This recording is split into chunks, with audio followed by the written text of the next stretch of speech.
mereka berobat ke dokter itu biayanya jauh lebih mahal dibandingkan mereka berobat di dukun. Ketersediaan APD pun kurang. Jadi dokter-dokter Bumi Putra itu banyak yang berteriak minta ketersediaan APD, tapi ternyata tidak bisa dipenuhi secara pasti oleh pemerintah kolonial.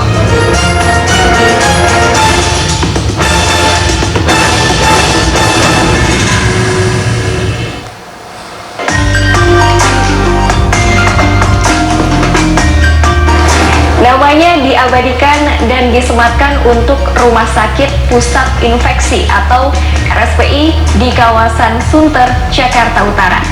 Nama rumah sakit yang semakin populer sejak 2 bulan terakhir menjadi rumah sakit rujukan utama pasien COVID-19. Lalu, siapakah sosok Sulianti Saroso?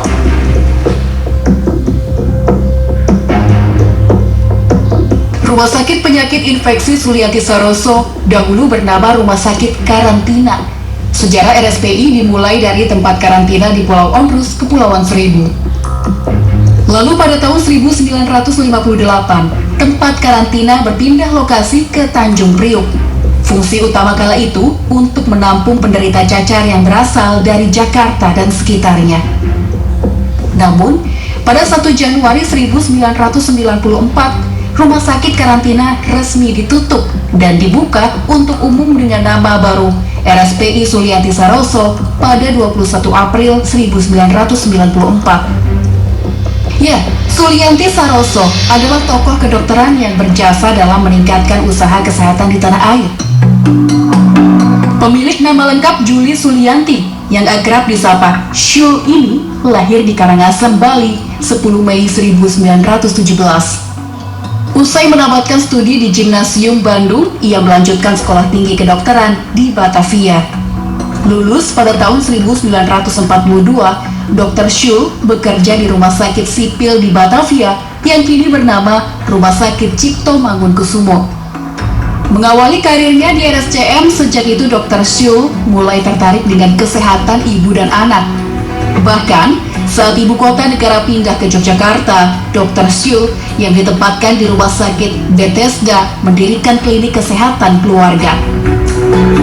Melalui sambungan telepon, Dita Saroso, anak sulung pasangan Juli Sulianti dan Dr. Saroso, mengungkapkan kiprah sang ibu dalam bidang kesehatan yang mengantarkannya mendapat gelar doktor epidemiologi. Kiprahnya ke bidang epidemiologi waktu dia beratas cacar, mendapat ada orang WHO yang menjadi mentornya, terus memberikan beasiswa pertama ngambil S2-nya di Tulane University di New Orleans. Setelah sukses itu ditawarkan untuk mengambil S3-nya. Ya, setelah menyelesaikan studinya, Dr. Syul kembali ke Indonesia dan diangkat sebagai Direktur Jenderal Pencegahan, Pemberantasan, serta Pembasmian Penyakit Menular atau P4M. Saat menjabat sebagai Kepala Badan Penelitian dan Pengembangan Kesehatan, Departemen Kesehatan tahun 1975, Dr. Syul berhasil meyakinkan WHO bahwa Indonesia telah terbebas dari penyakit cacar yang kala itu tengah melanda dunia. Era 70 hingga 80-an, Profesor Sulianti turut menggagas kebijakan-kebijakan yang dinilai pro kontra oleh beberapa kalangan. Itu saya dengar dari nenek saya bahwa ibu sangat ke depan ya pikirannya, memikirkan tentang keluarga berencana, tentang kematian ibu dalam persalinan dan sebagainya. Itu dari nenek saya bahwa sebenarnya ibu ditentang oleh pemerintah. Di penghujung karir, Profesor Sulianti lebih banyak menekuni bidang kompetensi akademiknya, yakni penyakit menular dan kesehatan masyarakat. Pos-pos kesehatan masyarakat di berbagai lokasi mulai dibangun. Adanya vaksinasi massal dan reguler untuk anak usia dini, pelayanan kesehatan bagi ibu dan anak, serta perencanaan dan pengendalian kehamilan. Berkecimpung dalam bidang kedokteran dengan berbagai prestasi, tak lepas dari sosok sang ayah yang juga merupakan dokter lulusan Stovia bernama Muhammad Sulaiman. Ayahnya dokter. Jadi dia anak nomor 2, ibu saya anak nomor 2, jadi mungkin mau mengikuti jejak ayahnya, jadi dokter. Dari anak 8 kakak beradik yang menjadi dokter 2, satu di Jogja yang ahli penyakit kulit dan ibu saya. Ayah Sulianti merupakan murid angkatan tahun 1903 di Stovia, Sekolah Pendidikan Dokter Hindia Belanda, sebuah lembaga yang memegang peran penting dalam pendidikan dokter Bumi Putra di Batavia pada masa kolonial. Lulusan Stovia melahirkan kaum intelektual Bumi Putra serta tokoh-tokoh pergerakan nasional. Pada awalnya itu juga sebenarnya pemerintah kolonial tidak ingin mendidik pribumi untuk mendidik dokter. Jadi pada awalnya sekolah dokter Jawa itu sama sebenarnya dengan mendidik seorang mantri atau pembantu dokter Eropa.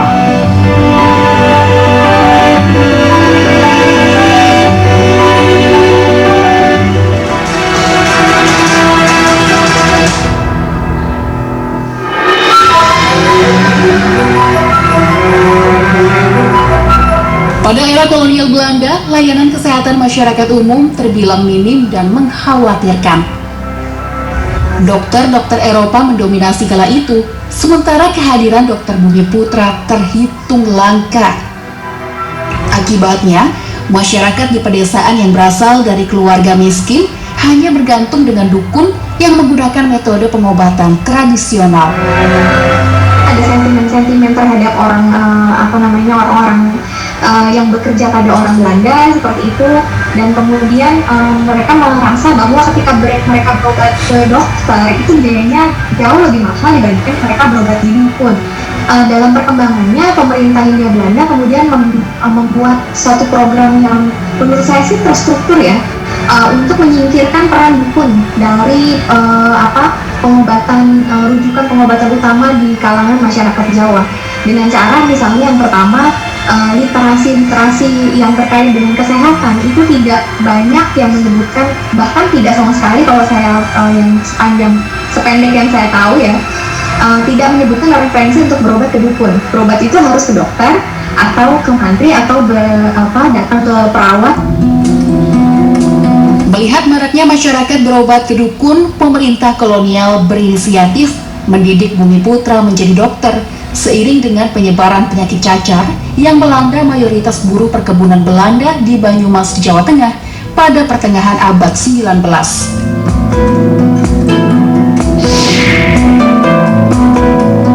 Bahauddin, peneliti sejarah kesehatan abad 19 hingga abad 20, mengungkapkan bahwa peristiwa inilah yang menjadi tonggak penting bagi perkembangan ilmu kedokteran di Indonesia. Jadi pendidikan sekolah dokter di Hindia Belanda atau di Indonesia itu memang tidak bisa dipisahkan dengan wabah. Pemerintah kolonial sadar bahwa sumber daya kesehatan, sumber daya manusia kesehatan yang dimilikinya itu tidak cukup untuk mengatasi epidemi yang sedang dihadapi. Nah, inilah yang kemudian menyadarkan pemerintah kolonial kemudian untuk mendidik pribumi yang nanti bisa membantu dalam mengendalikan berbagai penyakit tropis yang yang ada di Hindia Belanda. Pada 1 Januari 1851, resmi didirikan sekolah yang dikhususkan untuk mendidik pelajar dari kalangan Bumi Putra yang berlokasi di Weltevreden, Batavia. Jadi orang-orang pribumi waktu itu mulai dididik 13 orang awalnya, tapi akhirnya yang lulus cuma 11 orang. Nah, mereka itu dari sekolah desa. Bayangin, pada saat itu bukan bahasa Belanda. Pendidikannya adalah 2 tahun dengan pengetahuan dasar-dasar ilmu kedokteran lah. Mereka akhirnya tahun 53 resmi ya selesai. Lalu ditanya, kita mau kasih nama apa ini? Dokter pribumi ini dinamakanlah dokter Jawa. Meski memiliki gelar dokter Jawa, namun sebagian besar pekerjaannya mereka adalah sebagai asisten dokter Eropa. Bahkan lulusannya diberi tugas sebagai mantri atau juru cacar. Pada awalnya itu juga sebenarnya pemerintah kolonial tidak ingin mendidik pribumi untuk menjadi dokter. Jadi pada awalnya sekolah dokter Jawa itu sama sebenarnya dengan mendidik seorang mantri atau pembantu dokter Eropa. Jadi ada alasan kultural dan sosial yang menjadi gap antara dokter Eropa dengan masyarakat pribumi. Karena pitaka inilah yang kemudian nanti sebenarnya langsung bersentuhan langsung dengan masyarakat yang terkena penyakit itu. Jadi bukan dokter Eropa, tapi yang ada di garda terdepan itu adalah para mantri cacar ini. Nanti yang setiap yang melakukan vaksinasi di kepada orang-orang yang terkena wabah ini.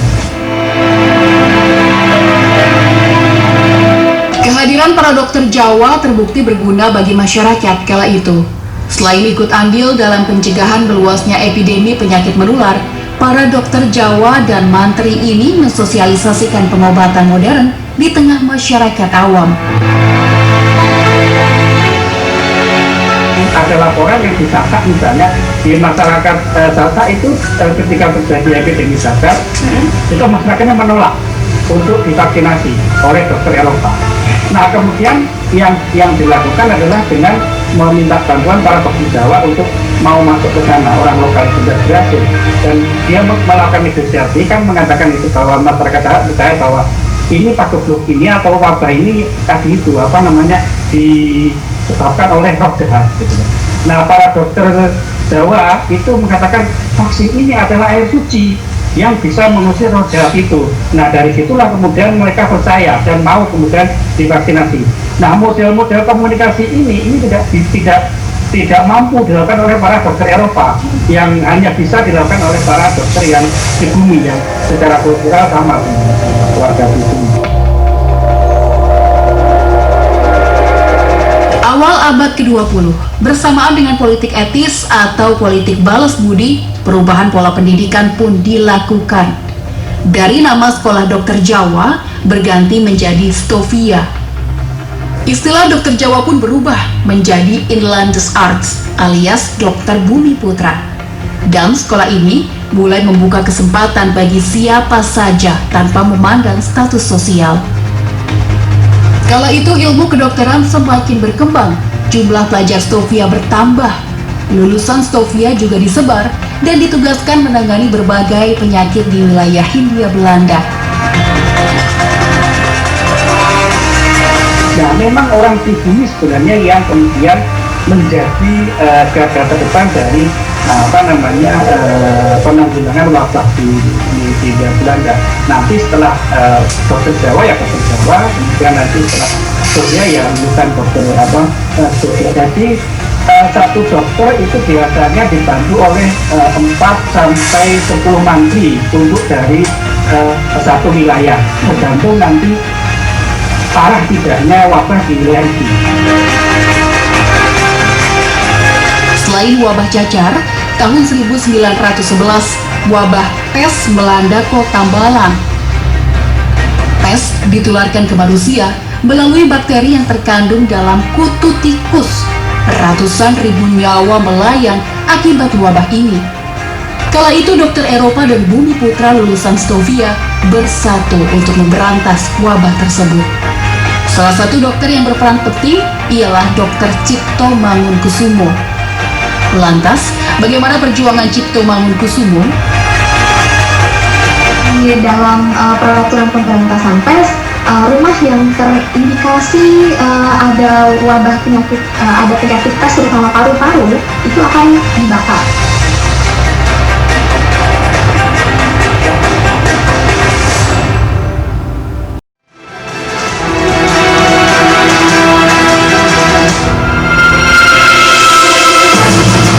Tahun 1911, wabah pes melanda kota Malang.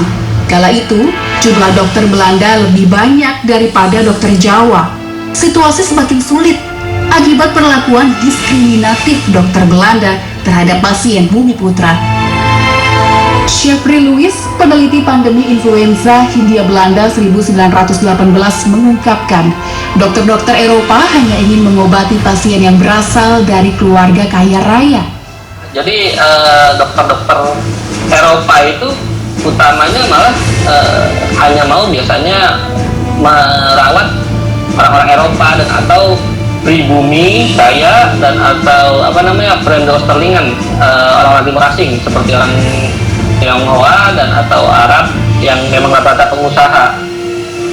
Karena ya kemampuan dari masyarakat Bumi Putra itu sendiri, biaya pengobatan itu rata-rata biasanya saat itu 5 gulden.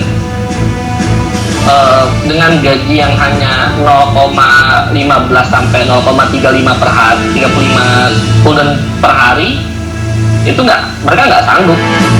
Gusar melihat pasien Bumi Putra diperlakukan tidak adil. Lulusan Stovia, Dr. Cipto Mangunkusumo mengajukan diri ikut memberantas wabah pes di Malang. Meski tanpa masker dan alat pelindung diri, Dr. Cipto dan Dr. Bumi Putra tak gentar memasuki pelosok-pelosok desa untuk mengobati pasien. APD saat itu sama seperti, mungkin ada beberapa yang mirip masker, terus sarung tangan seperti itu, juga mungkin kayak apron ya, baju pelindung seperti kayak apron seperti itu. Cuman ketika terjadi wabah pes tahun 1911 sampai 1916, ternyata ketersediaan APD pun kurang. Jadi dokter-dokter Bumi Putra itu banyak yang berteriak minta ketersediaan APD, tapi ternyata tidak bisa dipenuhi secara pasti oleh pemerintah kolonial. Apalagi dokter-dokter Belanda itu pengecut, hanya segelintir yang berani untuk turun ke lapangan untuk memberantas penyakit pes. Karena kalian pes, dokter Belanda itu punya ketakutan tersendiri karena mereka di Eropa kan udah ada sejarahnya ya.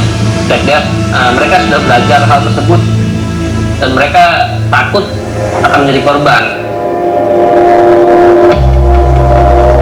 Martina Savitri, peneliti sejarah kesehatan, menceritakan kisah heroik Dr. Cipto ketika berada di suatu desa di Malang untuk menolong bayi yang terancam nyawanya.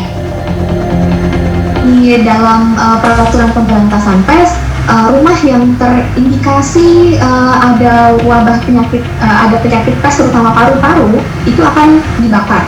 Nah, ada satu rumah yang akan dibakar, tapi kemudian Dr. Cipto mendengar tangisan bayi perempuan. Kemudian dia menemukan ada bayi yang ditinggal mati kedua orang tuanya masih di dalam rumah. Akhirnya dia ambil dan diangkat menjadi anaknya, diberi nama Pes Yati. Tulisannya Pes Jati, tapi dipanggil Pes Yati. Berkat usahanya membasmi wabah pes di Malang, Dr. Cipto mendapatkan bintang penghargaan dari kerajaan Belanda. Namun, bintang emas tersebut tak sampai setahun di tangannya lantaran kesal dengan pemerintah Belanda. Kemudian di Solo muncul merebak lagi wabah penyakit pes. Dia mengajukan diri untuk ikut dalam pemberantasan pes di Solo, tapi kemudian ditolak oleh pemerintah. Nah, hal itu yang membuat Cipto kemudian meradang, marah, dan dia menempatkan bintang penghargaan itu yang tadinya harusnya direncana di dada, dan dia keliling Solo dengan menggunakan bintang penghargaan dari Belanda itu yang ada di belakangnya dia. Dokter dan mantri menjadi garda terdepan dalam menghadapi wabah yang melanda Indonesia dari masa ke masa. Perjuangan tenaga medis kini kembali dipertaruhkan untuk memerangi pandemi COVID-19. Jumlah tenaga medis tak sebanding dengan jumlah pasien COVID-19 yang terus bertambah di Indonesia. Jumlah dokter saat ini adalah 185.000 seluruh Indonesia, dengan jumlah spesialis yang 42.000, sisanya adalah teman-teman dokter umum. Spesialis paru sendiri seluruh Indonesia cuma ada hampir 1.100, dengan penyakit dalam 4.500 ya, dan kemudian dokter anestesi sekitar 2.000, 600 untuk intensivis. Jadi artinya kalau kita bicara spesifikasi kompetensi yang memang untuk penanganan, tentunya kita bicara itu adalah kurang. Ya, perang melawan pandemi bukan hanya tugas para medis semata. Kini, saatnya kita saling bahu-membahu melawan pandemi COVID-19. Tak ada kata menyerah dan terserah untuk Indonesia. Bekerja sebagai para medis dan garda depan bukanlah hal yang mudah. Meski beresiko tinggi menangani pandemi, mereka tetap bekerja sepenuh hati demi negeri kembali pulih.